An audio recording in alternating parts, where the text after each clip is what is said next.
Here is an interesting story I got a while back that I think you're going to enjoy. It's a kind of a haunting story. Get ready. The writer's name is, she doesn't give me permission to tell you who she is, so I won't say a name. When I was a young girl, I lived in a familiar community in a rural farming area in the Midwest. My grandfather had one sister, Aunt Roseanne. She lived 1 mile south of my grandfather's home, and our family's property went almost 2 miles north to south and nearly 1 mile east to west. Aunt Roseanne's husband farmed this land with my grandfather, and we lived in another house on the same farm, so I got to spend loads of time with all these wonderful older folks who taught me more about life than anyone else could imagine. They loved telling me old stories, and I loved hearing them. I especially loved Aunt Roseanne's stories, and I asked her to repeat them over and over. I'd love to share my favorite story with you. I wish I could tell stories like her, but I can't. But I'll do my best to remember the words. When I was a child and through my teenage years, there was a scary old woman who lived down the road from my aunt's house. She disliked my aunt very much and dabbled in dark, scary stuff. At some point, Aunt Mary was sure the old woman had put a curse on her and her family to scare them or harass them. Every morning, Mary and the girls would do the housework before going upstairs for breakfast, while the men did the barn chores. They would fix breakfast and sit down together before the day of real work started. Soon they began to notice the beds were unmade, no matter how many times they made them in the morning. Clothing was on the floor no matter how many times they hung them up, and then strange things began happening in the barn. The animals became skittish, and it seemed impossible to keep up no matter how much they worked, but worst of all, charm marks began to appear on the doors of the outbuildings. My uncle suspected someone was deliberately trying to frighten them away, but Mary believed it was something supernatural, and it had something to do with the old woman down the road. One evening in midsummer, my cousins had a party on Saturday night. Teenagers from all over the area came to have fun and play games with us. My cousins began to tell us about the strange happenings. They told the story of the fiery man who had been seen around the house, a man who was always on fire, but he never died. The younger kids who were just hearing about these events, they made great sport out of it by laughing and making fun of the stories. One girl who was wilder than most of us, she laughed a great deal, and she even went to the back door and opened it up, and she pretended as if she was looking for the culprits. Before she closed the door, she cried in a rather loud voice, "Fiery man, come kiss me!" She slammed the door and continued to make fun of the situation until the evening ended, and as the first kids opened the door to leave later that night, they saw burned handprints on the outside of the back door. We all saw them, and everyone left to go home that minute. No one ever made fun of what was happening in Aunt Mary's house ever again, and none of us were allowed to visit Aunt Mary's house until that dark old lady down the street finally passed away. Hey y'all, this is Cam Buckner, and this is the Dixiecryptid YouTube podcast, also heard on the podcast network under the name What If It's True. You can do a search on any podcast app, type in What If It's True, and it'll pop up right there up at the top. You can listen to all these podcasts there as well. Thanks for joining the podcast. I want to talk a little bit about Yeti bars. I'm looking at their website, and 4 of my favorite bars are right at the top of the screen. The Dreamsicle bar, the Forest Fresh bar, the Orange Bark bar, and the Dixiecryptid bar. But I also love the Glacier bar and the Hippie #1. I really just like all of their soap.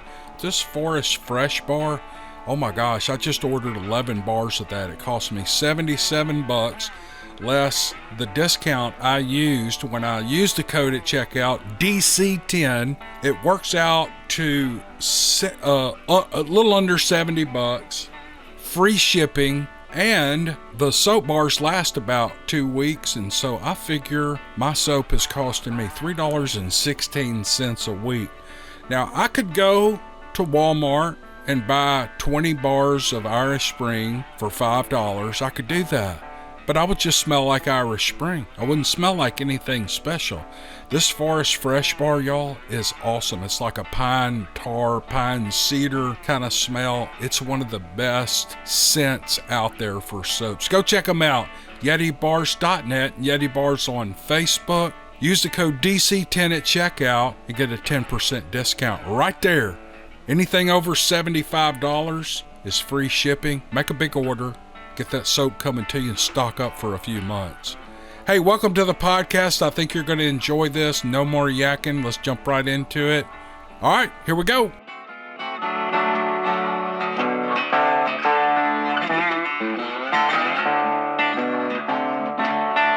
Okay, here's an email from someone who definitely wants to be anonymous because they say, don't use my name or my email address in your podcast, so I won't. But here's what they write. I had recently relocated back to New Mexico from the East Coast in 2015 after 30 years of being away. Reconnecting with old friends and chatting over high school memories was great. I noticed in our time together that everyone seemed to discuss what I deemed conspiracy theories. I was never one to judge, but I would listen. On the inside, I would find humor in what was being said. That was how I approached things back then. Not one to go too far on being real, I entertained it with my wit.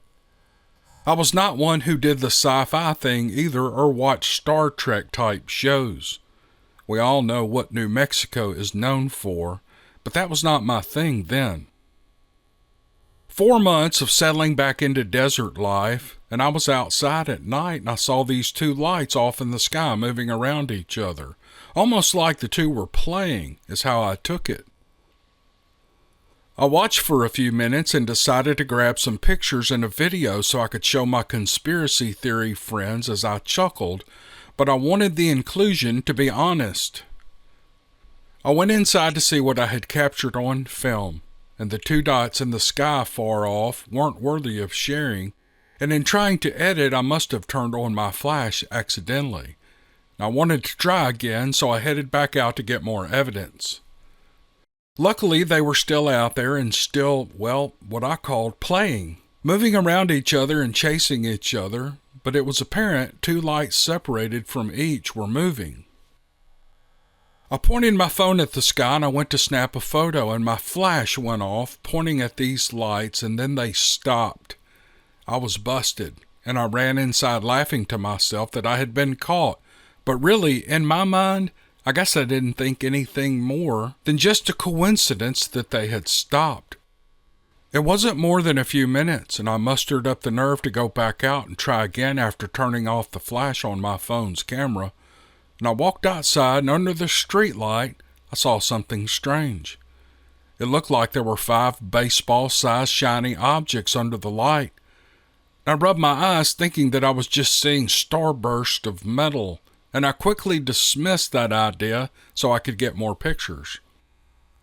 I no longer saw the objects in the sky, and as I was looking, I used my phone's zoom option with the video recording on and proceeded to search the sky, hoping to find the 2 objects again. I was recording for 5 seconds when a gold metallic baseball-sized orb thing popped up from underneath and was directly in front of my phone. It scared me so bad I jumped and I ran into the door, stopping to see clearly 5 of the same gold orbs that were floating under my street light. Those were the lights I had spotted earlier and blew off with a laugh. I was inside within seconds, praying the blood of Jesus over my home. It was no longer a funny joke, but very real, and I felt like my heart was going to explode from beating so fast. My life changed in an instant that night. My awareness and following your podcast should tell you that I have since changed my entire mindset on what is really going on in the world, and I no longer make jokes and take these things lightly. I have that 5-second video stored somewhere and I will forward it to you once I locate it. But since that night, I have seen and documented more things in the sky than I can count, and I experienced a lot of strangeness for the next year following my first sighting. And it was a difficult time in my life, I must admit that. My phone was my only proof I had, so as not to appear crazy or on some mind-altering drug, and I guess I had to prove it to myself as well.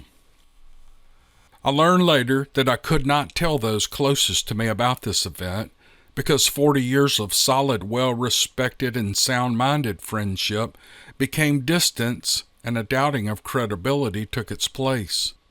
I learned it was best to keep silent. That night changed me, and my life has never been the same. Things settled down after that year, and I committed myself to learning all I could regarding these things that we have been told that do not exist. I learned that the military base in my area was where Eisenhower was reported to have had secret meetings with aliens and made a trade agreement with them in 1954. It's easy to find if you do a search. Witnesses are available. The point of it all is to let people know not to doubt or make light of what you think doesn't exist, because the wake-up call is not anything you could ever be prepared for. One thing I failed to tell you in the intro is that I'm going to drop a couple of audio files from Connor Flynn with Bigfoot Anon. Connor is a good friend of mine. We've had him on for an interview, and he's got a great channel. Connor's really full of energy, and he sent me maybe 24 little short audio clips. Just listen to them. I'm going to drop them between some of these stories. So if you hear a strange voice, it's Connor Flynn from Bigfoot Anon, and some of his audio files and thoughts on things that are happening where he is at that moment. I hope you enjoy that. They're just little breaks between the stories. All right, let's get back to it. Happy spooky season, Dixie Cryptid community. Today I am at Rocky Creek, home of the Rodbender, an aggressive skunk ape variant. It is a monstrous beast that actually resembles a giant sloth. A few witnesses that I've spoke to say it is gray in color and about 12 feet tall, and it has more claws than hands. And they've seen bent rebar tossed in the creek in the area, hence the Rodbender. There's also a shape-shifting dogman story in the area, and of course, things get weird when you get scared. Who knows if they're all connected? Might be. It's sacred soil here. This is a Bigfoot story from Alabama. The writer says that he grew up deer hunting with his dad in Barber County, Alabama. He says deer season was a religion for us. We hunted a 500-acre family property that was all woods and fields and ponds and swamps. Things have changed, but in 1998, it was some of the most inaccessible land around. The south side was all swamp except for one nice little patch of land planted for deer. The does would move into that field 30 minutes before dark, but the bucks would stay in the woods until well after dark. Dad had the idea to go 50 yards into the woods toward the swamp and put a ladder stand there.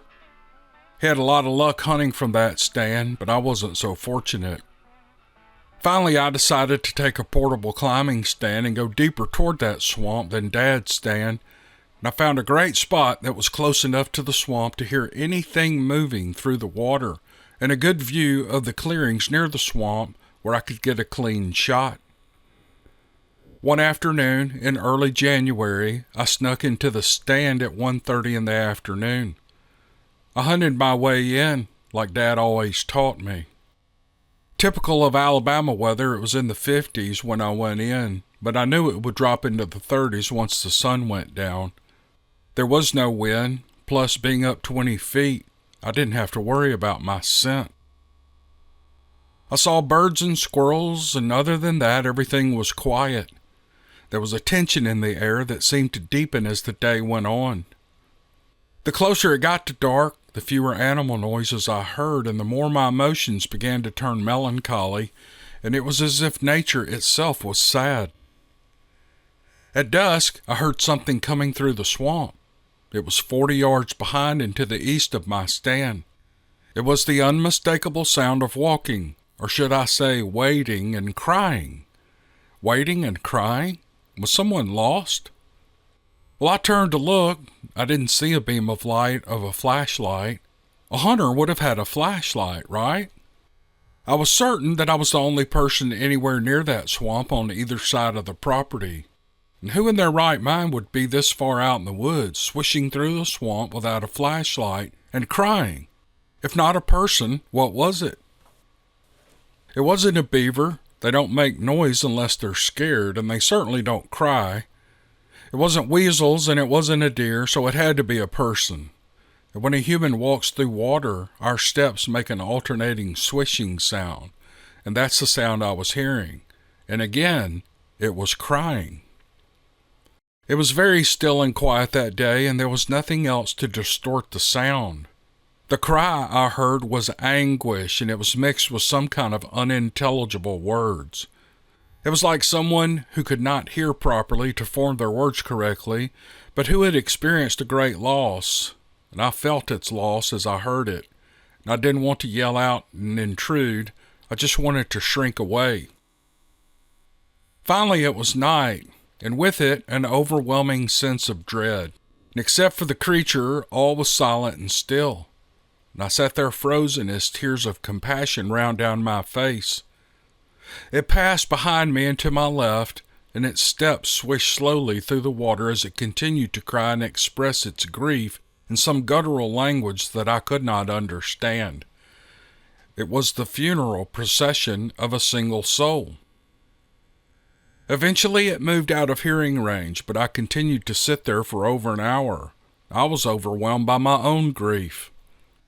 And slowly, fear of having been heard began to set in, and I wondered what it was or if I'd actually heard it. Could I have been mistaken? How could I turn on my flashlight and climb down into that horrible, mournful silence? As the sounds of the night began to return, I realized it was time for me to go, and I somehow made my way back to the truck. I don't remember much about the walk back. My mind was on what happened. I've been back there to hunt many times, although I've never seen a buck of a lifetime that I was sure existed back there. And now I'm in my late 40s, and age has brought home to me how much grief this creature was truly expressing. I've been with family and friends who have lost loved ones, and their experience was no greater than what the creature was feeling that day. I've often wondered why I've never spoken of this to anyone before, and I realize now that it is a matter of honor. I shared its grief for a few minutes.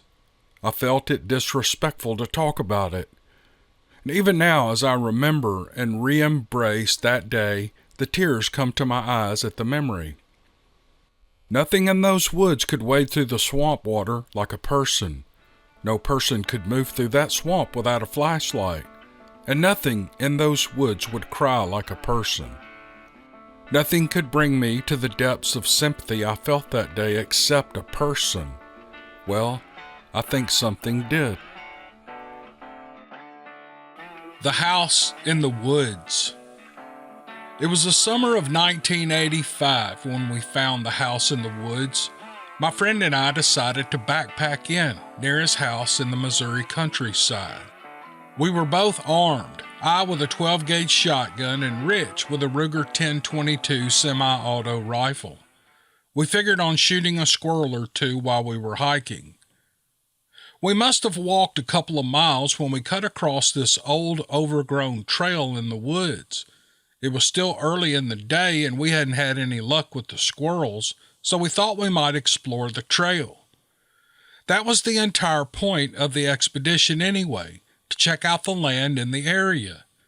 Neither of us had ever gone into the woods in that chunk of land since it was pretty tangled up.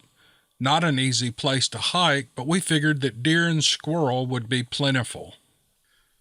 We weren't sure who the land belonged to, but everyone that lived in the area thought it was government land. There were no conservation signs and no signs to warn off trespassers or anything. Just a 4-strand barbed wire fence that had seen better days. Well, that was all the invitation that a couple of curious country kids needed. We both had backpacks with a couple of bologna sandwiches apiece, 2 canteens of water, our Army surplus ponchos in case it rained, and a first aid kit. Richie's mom insisted on the first aid kit. We both had our deer hunting camouflage on, and we wore boonie-style military hats. When we first cut the trail, I asked Rich if he had ever seen a gate or a road on the land anywhere. He said that he couldn't remember seeing anything like that, so we figured it might be an old logging trail from the 50s or so. We noticed that the trail to the left kind of went uphill, so we figured we'd start that way. I remember noticing that the place was quiet, but I just assumed that Rich and I made so much noise that we scared the animals off. We'd gone about a half a mile on this road when we found an old plow. We decided to check it out. It was old. It was completely rusted with wooden handles, mostly rotted away. The left side handle looked like it had been broken off about a foot from the end. It was the kind of plow you pull behind a mule or a horse, not the kind you pull with a tractor. Other than being old, it looked like it was in fairly good shape when it was abandoned. Richie said that we should come back with his dad's pickup and drag it to the house. It was an antique and probably worth a pretty penny. While we munched down a bologna sandwich and drank some water, I noticed that it was still extremely quiet. Rich noticed it too, and we kind of started to look around a bit. The woods were thick with a lot of brambles and undergrowth, but the only sound besides us was the wind. It was kind of spooky. We started on up the trail again when we heard a sound up ahead in the trees. It was a sort of a grunt or a snort. I looked at Rich and he smiled. "That's a buck," he whispered. We weren't loaded for deer, so we decided to just look and see if it was big enough to come back for when the season came around. Maybe locate a place to put in a couple of deer stands or a blind. If this land hadn't been hunted since the 1950s, then there should be more deer than we could take in a lifetime. We walked another half mile or so without seeing the buck when we saw something in the tall grass ahead. It looked like a car, and when we got closer, you could tell that it was an old junk car. It was completely rusted, no paint left on the thing. The interior was all gone, and there wasn't any glass left in it at all. "Looks like Grandpa's old Chevy," I said. "Yeah, but older," replied Rich. Grandpa's Chevy was a 53 and was still in really good shape. Rich was right, though. This one did look older. The doors were still in place and the engine was still in it when we lifted the old hood. All the old hoses and stuff were long since gone, though. It was just an old rust heap. We heard that grunt or snort again, only this time it was behind us and closer. I grabbed up the shotgun and turned around to look, but we couldn't see a dang thing. The tangles were so thick it could have been 50 feet away and we would have never seen it. "Go on, get!" Rich yelled. We figured we'd hear a deer running off through the woods, but we only heard the wind. "This place is starting to give me the creeps, Rich," I said. "This place is really quiet." "Oh, come on," he replied. "Let's just go on a little further and see what we find." We found the plow and now the car. Maybe there's an old homestead around here. I shrugged and started on up the trail. Neither of us was talking now. By unspoken agreement, I watched one side of the road while he watched the other. We hadn't gone more than a quarter of a mile when we saw a house through the trees ahead. It was an old 2-story place. The paint was gone and there wasn't a piece of glass left in any of the windows. The front porch was half collapsed and the front door hung off at an angle. There was another old rusted-out car in the tall grass near the house. It was an old Ford by the look of it. The barn had fallen in on itself years ago. There weren't any telephone poles anywhere around here, so the place had to have been built back before there was electricity in the area, and that was in the 40s, according to my dad. The place looked like it could have been older than that, though. Rich started towards the house, and I grabbed his arm. You aren't planning on going in there, are you? Sure, he replied. Lord only knows what we might find in there. They left behind a plow and 2 cars. There's no telling what else might be in that house. Reluctantly, I followed him. The porch was rotten, and we had to watch our footing to get in the door. The place was a wreck. One of those old wood-fired cook stoves was in the kitchen. There was a porcelain basin, but no faucet. There must be an old well with a pump on it around here somewhere, I said quietly. Rich nodded and kept poking around. There were a few pieces of old furniture, but nothing that was in any kind of shape. The old cook stove was in surprisingly good shape, but I bet it weighed 400 or 500 pounds.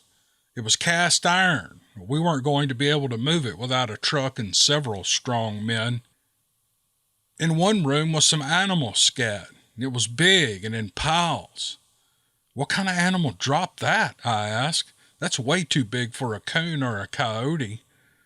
Must be a cow or something, Rich said. Maybe a horse. Well, I wasn't convinced, but I didn't argue. I couldn't think of a thing that could do that and still fit in the door of the house. It also smelled funny, not like deer scat or horse apples. I took out my hunting knife and poked into one of the piles, and in the scat was some hair and what looked to be a tooth. Rich, this was a meat eater. See this tooth? And there's hair in it, too. I heard there were bears in the woods around here, he replied. That must be it. Shotgun or no shotgun, a bear was not something I wanted to run into. I only had squirrel shot, not slugs. All I could do would be to make one mad, and the .22 wasn't much better. My dad always said you couldn't outrun a bear, and that meant I had to outrun Rich, and he was fast. Come on, Rich, let's get out of here. I think we best head towards home. Not yet, he replied. Let's check upstairs first. I don't think that's a good idea, I said. This place looks like it could collapse. We might fall through the floor. Nah, he insisted. This old place is pretty solid. The porch is about shot, but the floors feel solid enough. Besides, it'll only take a minute. Slowly, I followed him up the old steps. Unfortunately, he was right. They did feel solid. Once upstairs, we both started looking around. The furniture up there was all gone. There was more scat up here. It looked about the same as the stuff downstairs. Hey, come check this out, called Rich. In the next room was what looked like a nest, only it was bigger. It was made of long grass and leaves, woven together with tree branches. There was more scat in this room, but none in the nest. There were a few bones in the nest. It looked like a rabbit or a squirrel. It was easy to see that it was small game. As I was kneeling to look at the bones, we heard that grunt or snort again. This time it was right outside the house, and it was very loud. It sounded angry, and then something hit the side of the house hard enough that we felt the floor shake. What the hell was that? I yelled. I don't know, but it don't sound friendly. I pointed the shotgun out the window and let fly a round. The loud boom of the 12-gauge was immediately followed by another snort, grunt, and a growl, and we heard something crashing off through the tall grass and into the trees. We both took the stairs as fast as we could, and we jumped out the window in the living room. We ran down the road past the cars and didn't stop until we reached the old plow. When we reached the plow, we stopped to catch our breath. What the hell was that? I asked, gulping down air. God only knows, man, Rich replied, but whatever it was, it sure didn't take too kindly to us being in that old house. I was just about to open my mouth to reply when a rock the size of a bowling ball came flying out of the trees and slammed into the plow blade, right next to us. It bounced up, knocked Richie off the plow where he was sitting on the handle. Right then came the most horrendous roar from the trees. It sounded like a lion or something, but it was just inside the tree line. The roar lasted for a good 10 seconds. While it was roaring, I couldn't do anything but stare at the tree line where the sound was coming from.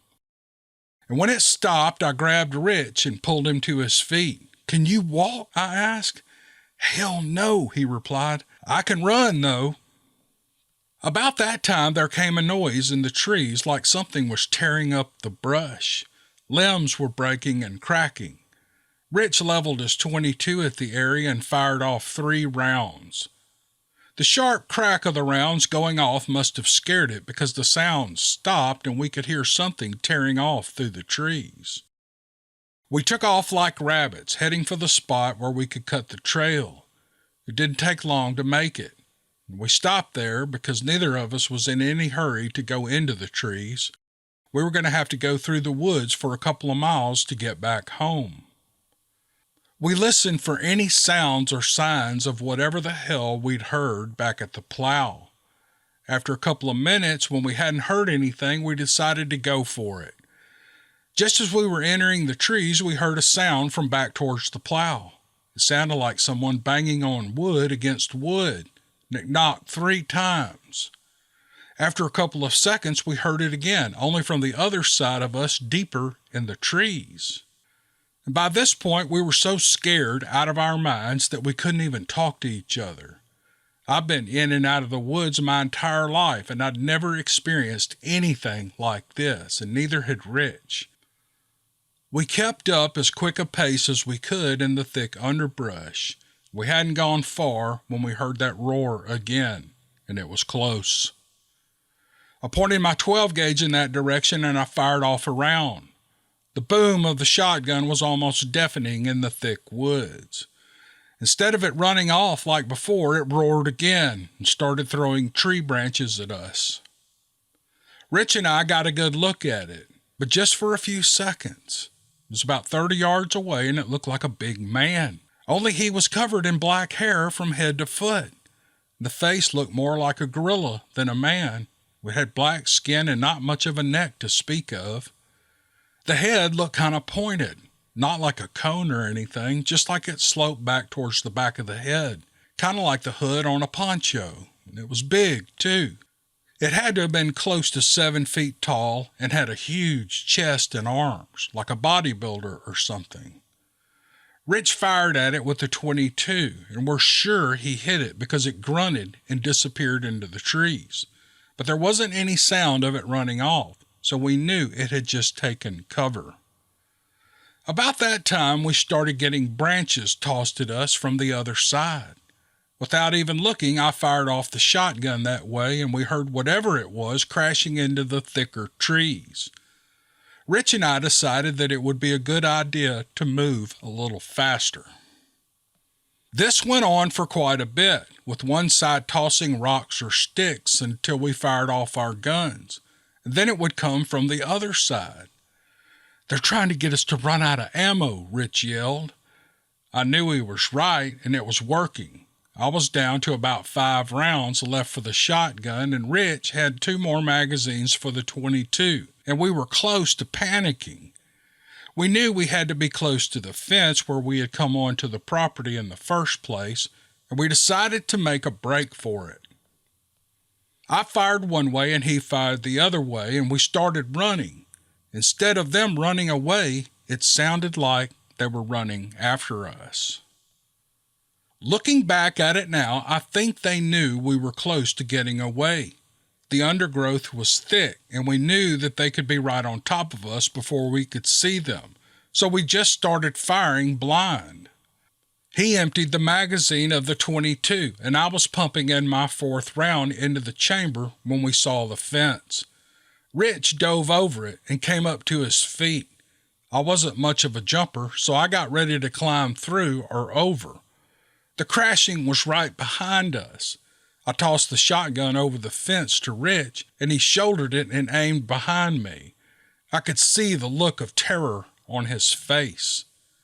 I grabbed the fence and started over, and that's when I felt something tug at the back of my shirt. It only tugged for a second, and Rich fired the shotgun right over my shoulder. I planted my foot and I flipped over the fence. I grabbed the .22 off the ground and got to my feet. Rich fired off my last round in the shotgun, and we took off the gravel road as fast as we could. We could still hear them crashing through the trees alongside the road. Rich and I switched guns while we ran, and he loaded his last magazine in the .22. The things in the trees were getting closer. We were still more than a mile from Rich's house, and we knew that there was no way that we would make it. We were already exhausted and almost out of ammo. And then we heard a horn. One of Rich's neighbors was coming up the road in his pickup. The sounds in the trees stopped as the truck caught up with us. Mr. Bridges leaned out his window and he smiled at us. "You boys want to ride?" he asked. "Yes," we shouted and jumped into the bed of his pickup. Mr. Bridges dropped us off in front of Rich's house and we thanked him profusely. He waved at us and drove off. The woods stopped down the road from Rich's house, so we were safe. We didn't hear or see anything. Both of Rich's parents were gone to town, so we went inside and cleaned the guns. We were both still shaking. I went to the refrigerator to get a Coke, and Rich gasped. I spun around and I said, "What is it?" "Man, look at your back." I pulled off my shirt and I looked. Across the back were 4 slashes side by side. That had been the tug I felt before I crossed the fence. My shirt was slashed, but it hadn't reached my skin. We locked all the doors and reloaded the guns. Rich went and got the Marlin 30-30 and he loaded it. I loaded slugs into the 12 gauge. We spent the rest of the afternoon watching the tree line through the windows. For the next 2 weeks, every night you could hear strange screams coming from the woods. Rich's dog went nuts one night barking at something, and then they heard it yelp. Rich's dad went out to see what had happened, but there was nothing there, and they never found the dog. 2 nights later, one of their cows got attacked and killed. They found it the next day, partially eaten and torn apart. Whatever had killed it had broken one of its legs and its neck. A couple of times something even tried to get into the house, but ran off when Rich's dad turned on the lights and grabbed his rifle. By the end of 2 weeks, everything returned to normal, and they didn't hear the screams anymore. We told Rich's dad what happened in the woods, and he just laughed at us. He thought that our imaginations had run away with us. And since he didn't believe us, we never told anyone else, at least until I decided to write this. Rich and I didn't talk about it much, and if I brought it up, he would change the subject. Later, after both of us joined the Army, we drifted apart. Last I heard, Rich was living out of state with his wife and kids, and I'm not sure where. I know his mom and dad sold their farm and they moved to New Mexico in 1996. As crazy as this all sounds, it is all true.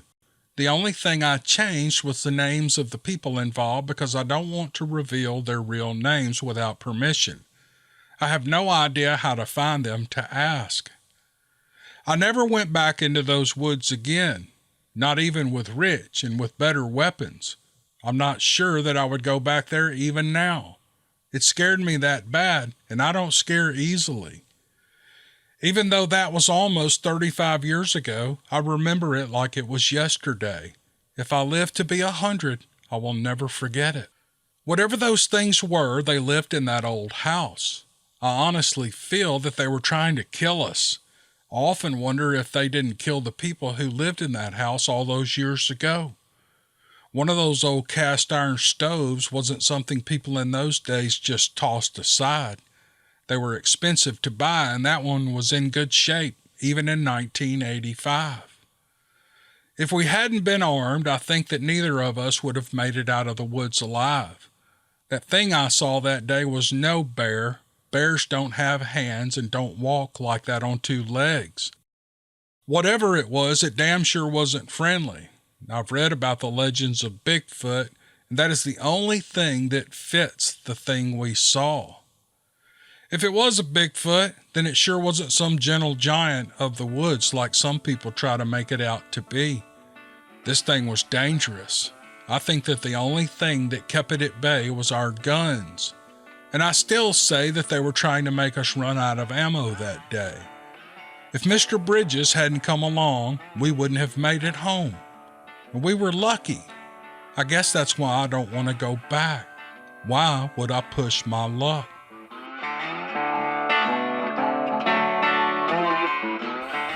Good morning, Dixiecryptid community. It's Connor the Countryman, back again from Tate's Hell State Forest, a legendary cursed swamp. Long ago, C.B. Tate broke a deal with a medicine man and entered the forest, chasing after his dog that went running after a panther. He was lost for 7 days. He said an Amazon wild woman take care of him through the night. He was bit by a rattlesnake and had intense visions. He climbed out of the forest and said he was in hell. He died shortly after. There is legends of type 3 dogmen here, so you know my head is on a swivel.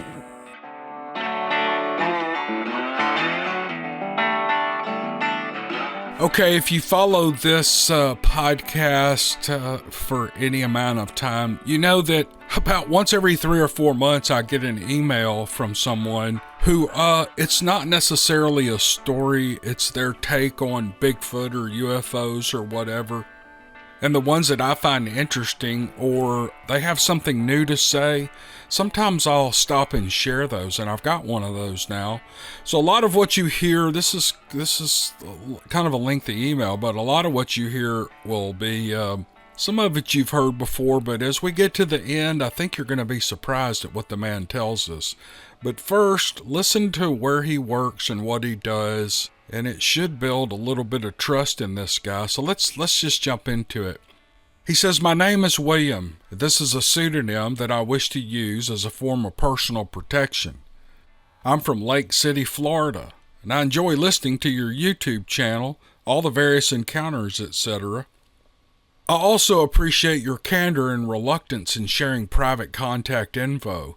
And as a scientist and an aerospace engineer, I have worked with NASA on various space-bound payloads. I hold many science degrees, bachelor's, master's, PhDs, and a doctorate. So basically, I ain't no dumbass," he says.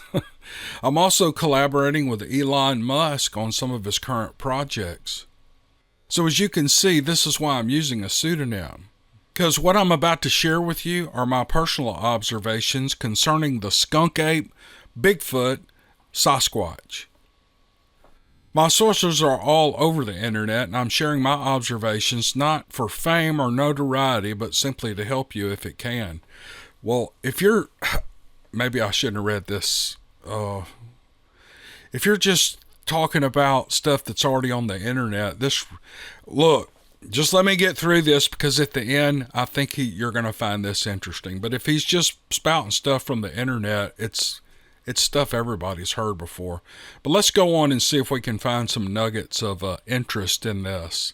Item number 1, physiology. It appears that the creature we call Sasquatch is some form of forest ape, but it might also be an ape hybrid, crossbred with some other critter. Due to its humongous size, stature, and strength, the only plausible answer is that forest apes were mated with fallen angels, the Nephilim. Heard it before. This would explain why they grow to such humongous gargantuan sizes, and explain why their appetites are voracious. This physiological paradigm is defined by the Holy Bible concerning the giants of old, and also in many other religious books concerning giants, as they were the offspring of fallen angels mating with human women. Most scientists and researchers might call this a huge red flag, even though they have no other plausible explanation. If you don't know, then you must accept my interpretation. Juvenile Sasquatches grow to as much as 6 to 8 feet in height, and young adults from 7 to 9 feet tall, and full-grown adults 10 or more feet in height when standing fully erect on their 2 legs. Sasquatch are not covered in fur, but instead are covered in long hair, sometimes black, sometimes reddish-brown. They seem to exhibit the form of thermoluminescence, causing their hair to sparkle, and this may be a form of camouflage. Sasquatch also have yellow eyes. If a bright light is pointed into their eyes, they might appear as green in color. But Squatches also have an inner opaque eyelid with multiple blood capillaries, making it seem as though their eyes are red when this inner eyelid is closed. It seems to be there to protect their eyeball from sunlight or other strong light sources. Now that's one I've never heard. Sasquatch prefer hunting under cover of trees or at night. Sasquatch also have a conical head, due largely to a built-in natural sensory cavity that seems to work as a natural radar, similar to a porpoise or a bat. Sasquatch are known to hoot, howl, scream during their hunting. What they're really doing is twofold. As a form of communication with other Sasquatches, and I don't know what this word is, it's just B. As a form of bats as a form of radar location finder to determine various locations in the dark, such as rocks, trees, and other critters, and people. Even though their eyesight is quite remarkable at night, this built-in radar adds to their prowess. Okay, so they have internal radar like a whale or a dolphin or a bat. I've never heard that before. Since Sasquatch are ape hybrids, they not only are quite able to walk on all fours, but also stand upright like a human. When they hunt, they typically crawl around on all fours, sneaking onto their prey without detection. But they also climb trees and swing around from tree to tree, which would explain why there are so few footprints left behind. It has also been observed by hunters that when Squatches are discovered, when they run, they can travel many miles within a few minutes. Their stride, with leg length measuring from ankle to groin, is approximately 6 feet or more, and it allows them to travel great distances, even up steep inclines that would stop most men, and even climb sheer rock faces quite easily. Sasquatch have a built-in aroma gland that produces each with its own unique scent signature. To us, though, it's a god-awful stench. Sasquatch defecate on themselves, probably due to their long hair, which also explains why you would never discover their scat left behind, which adds to their stench.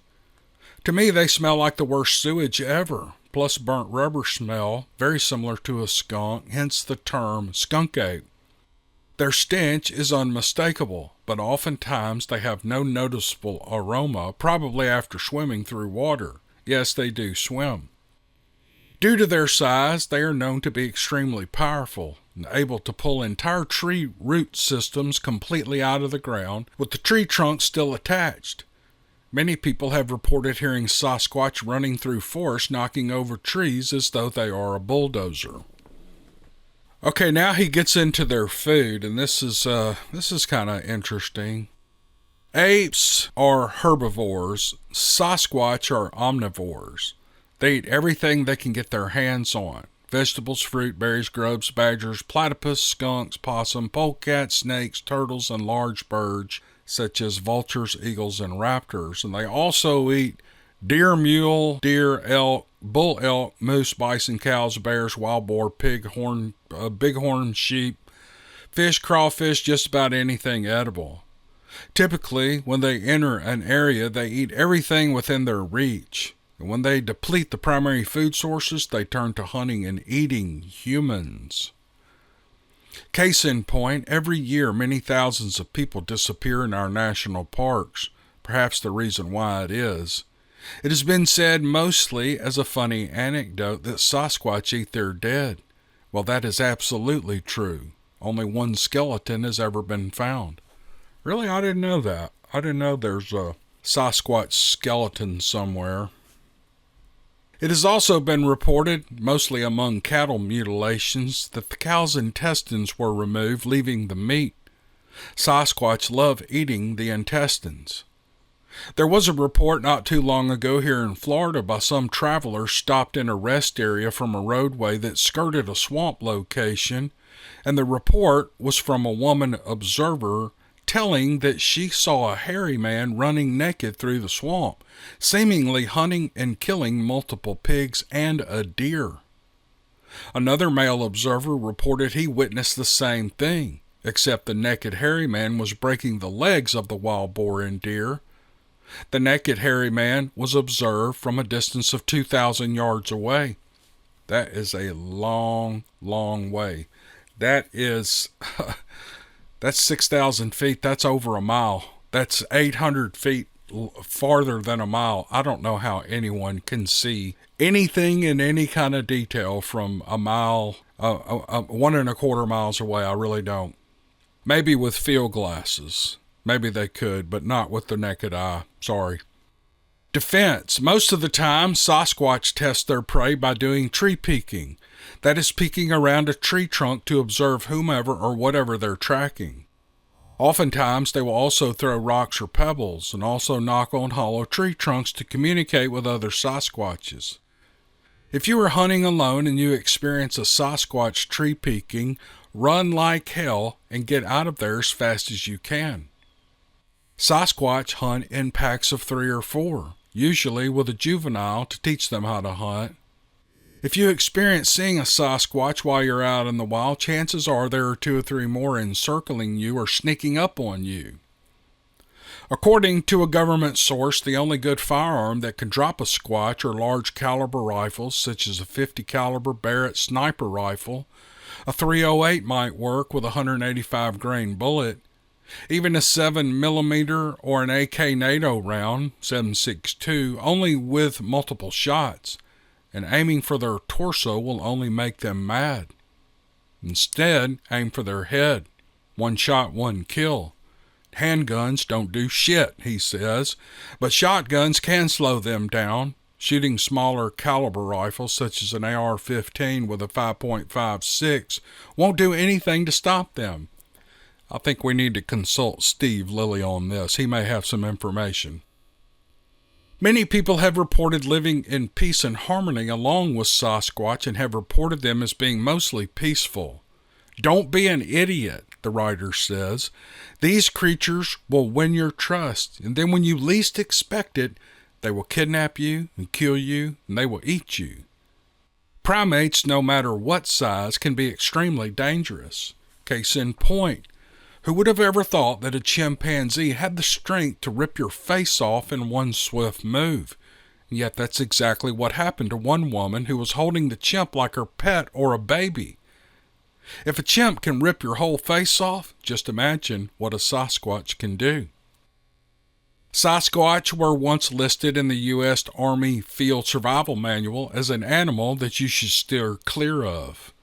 And many First Nations people and other Indian Americans have reported the Sasquatch as being peaceful, but then also hesitate or completely refuse to report that their women have also been taken by the Sasquatch.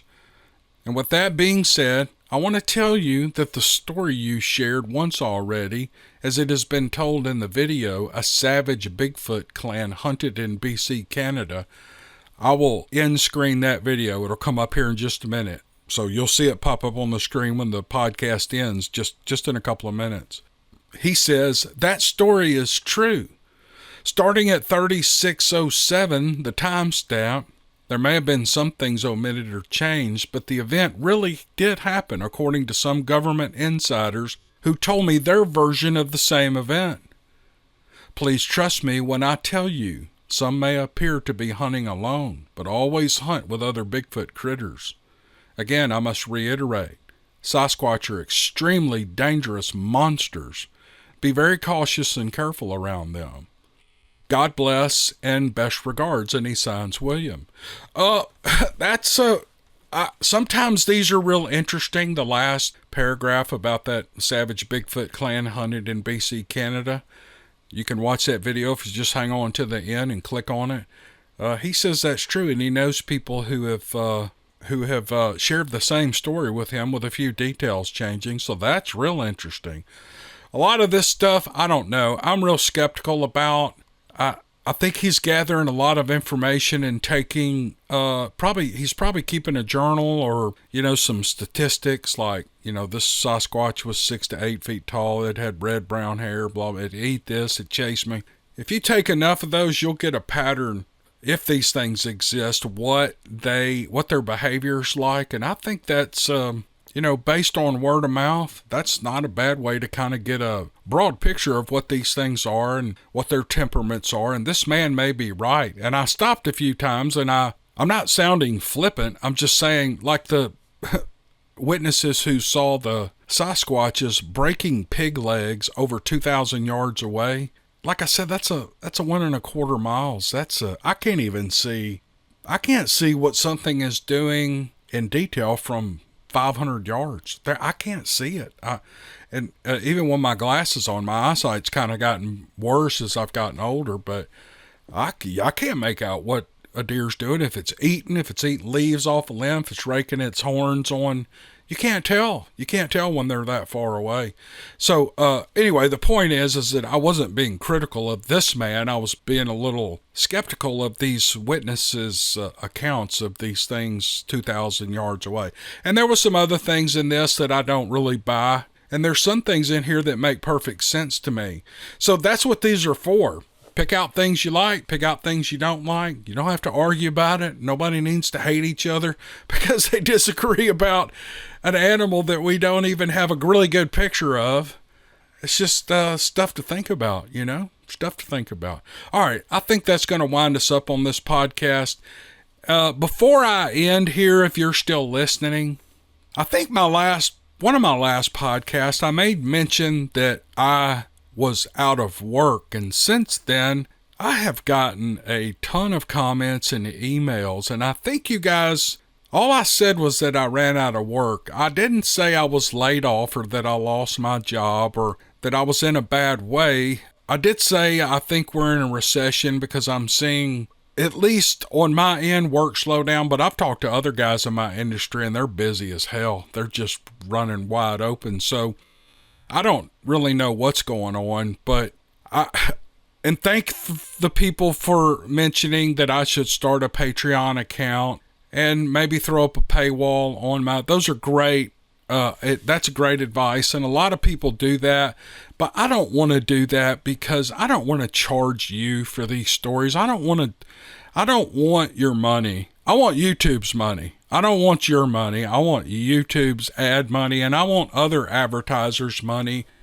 On the What If It's True podcast, where all of these podcasts go. So if you haven't heard or listened, you can listen to this on Spotify, Apple Podcasts, Google Podcasts, Stitcher, iHeart. I try to remember all of them when I'm talking about it, but I can never remember all. There's got to be 100 podcast apps out there, and you can download any of them to your phone. But if you have a fairly popular podcast, you can get paid on that too. So yes, I'm going to try to see what kind of living I can make out of this for the next couple of months. And if it's, if it's feasible to pay my bills and all, I'll probably just keep doing this. I'm a little burnt out on my other job, although I love that job. I love what I'm doing. But I'm not laid off and I'm not out of work and I don't need money and I don't take donations and I don't want your money. You all are so nice to be concerned for my financial welfare, but I'm doing just fine. And I'm never going to ask for donations. I'm never going to probably, I'm about 99.8% sure I'll never start a Patreon account. Everything I do is going to be free to you, and I'm going to try to market it in a way so that if I'm going to make any income off of it, it's going to be from ad income or sponsorships or things like that. So that's about it. I just wanted to let you guys know that it's not a big deal. I'm a contractor. I have to go bird dog my own work. I have to go hunt for my own work. And I'm just choosing not to go hunt for it. I did run out of work. It's a good stopping point. I think the recession is starting to affect us, but at least with my customers, there'll probably be still people out there that'll stay busy through all this, but I'm choosing not to. I'm going to take a break and do some podcasting, record audio books, work on Steve Lilly, and have some fun. So this is a good thing. Okay, I didn't mean to go that long on just that subject, but hope you enjoyed the podcast. Hang with me, and I'm going to try to get a podcast up every day this week if I can. Some of them will be short, but a lot shorter than this one, but some of them will be, 15, 20 minutes if I can get them that long, and that's the plan. So you guys have a great rest of your week and look for those notifications. All right, we'll see you guys on the next one. Thank you.